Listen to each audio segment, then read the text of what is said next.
තමයි සිරාජ්ජය මං ලංකාවේ කොයි ක්‍රීඩා පිටියට ගියත් කියන්නේ එකයි දෙකක් නැතුව ඉතින් ඒ වටිනාකම අපි හැමදාම සිත් තුළ රඳවාගෙන ඉන්න කෙනෙක් තමයි සිරාජ් මොහොමඩ්.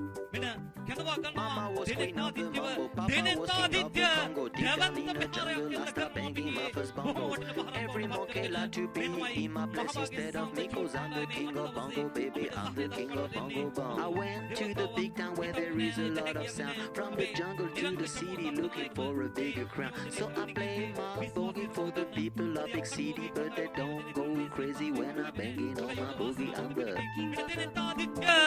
වේගවත් පහරක් පිටියේ එල්ල කරනවා. පිටිය ඈතට යන පහරක් මගේ මතකේ යනවා. මේ ක්‍රීඩකයා එදා සුගතදාස ජාත්‍යන්තර පිටිය ජවනහා මලල පිටියේ අපේ අතරින් සම්ගෙන ගිය චාමල දුෂ්‍යන්ත සේරසිංහ එල්ලසේස්ත්‍රී එල්ල රජුන් හැටියට විරුද්ධව ලබා හිටපු ඔහුගේ ගුණානුස්මරණයේ තරගමාලාවේ ඔබ එල්ල කරපු මනරම් පන්දු